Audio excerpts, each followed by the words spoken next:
人間では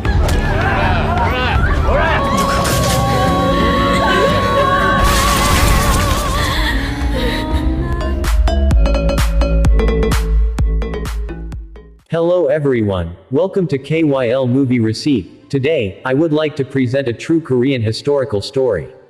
In this movie, I would like to present Spirit's Homecoming, a film about Korean girls who were forced to work as prostitutes for Japanese soldiers during the Japanese occupation of Korea. At the beginning of the story, a Korean elderly woman is seen sewing in her room, and a woman behind her TV is broadcasting a recounting of her past experiences of being tortured by Japanese soldiers.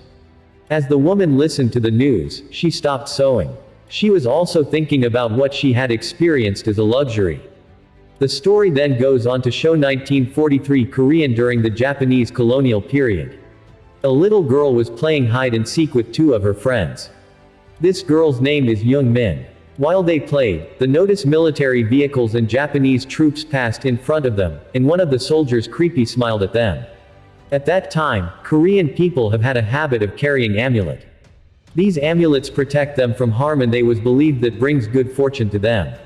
So, Young Min really wanted it because she didn't have an amulet. One day, Young Min and a group of friends were playing.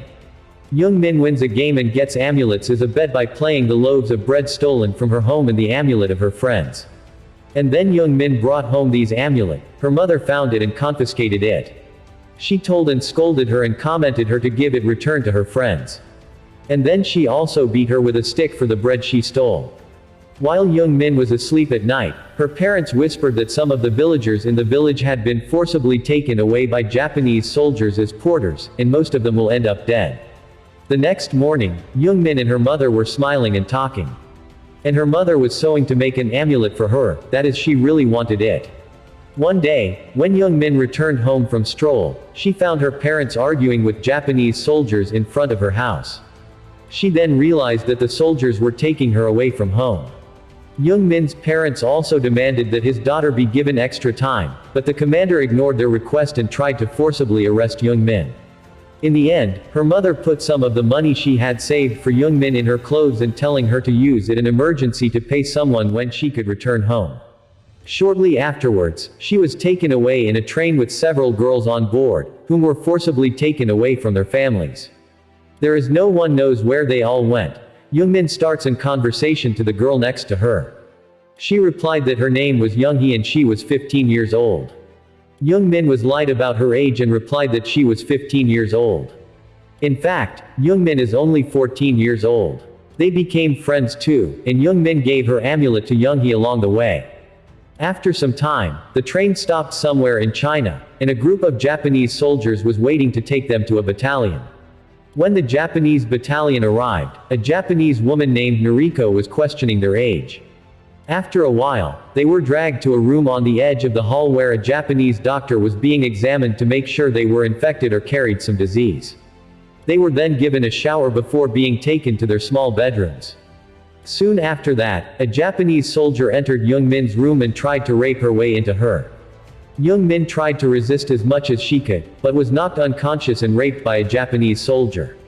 When the Japanese soldier took Young Min out of the room, we found that all the girls in the other room were being beaten like hell for no reason. A few days later, Japanese troops were ambushed by Korean guerrillas while on duty.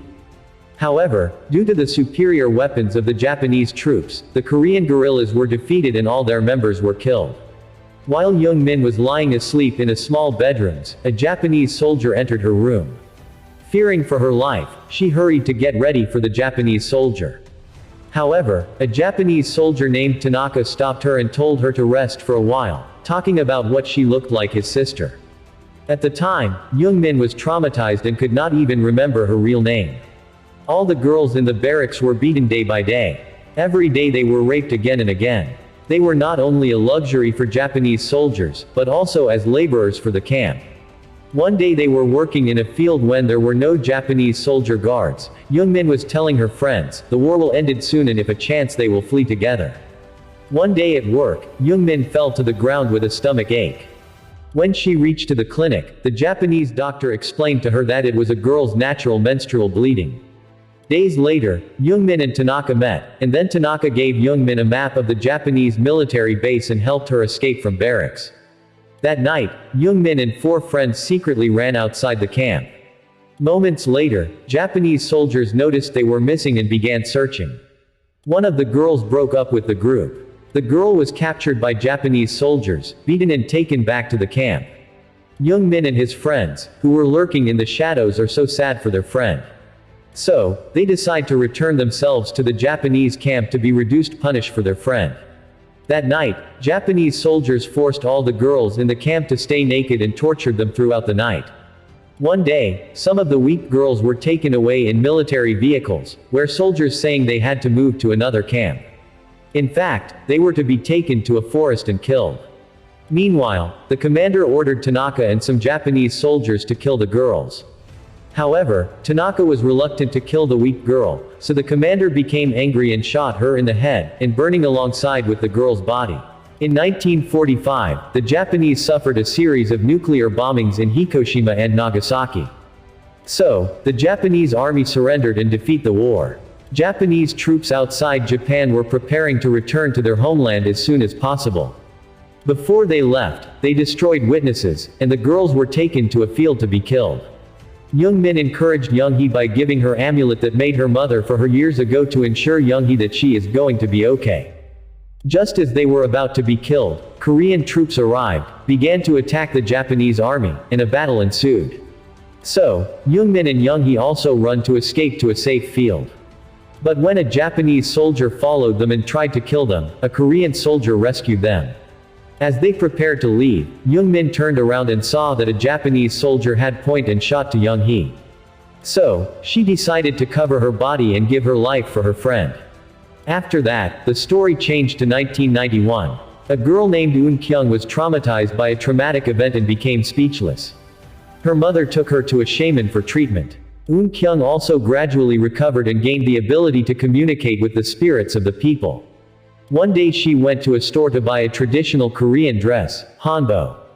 As she walked through the shop, she noticed the shopkeeper's grandmother's amulets. These shopkeeper's grandmother was once Younghee.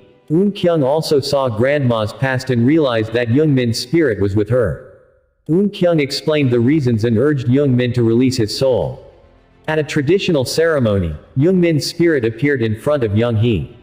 So, she cried and apologized to Youngmin because of she can't not control her emotion. Eun Kyung continued the ritual and prayed for the peaceful release of Youngmin and the souls of those who had been forcibly killed as prostitutes. At the end of the story, Youngmin returns to her home and shows her parents already waiting to welcome her. Thank you for watching and subscribe for more videos. See you in the next new video.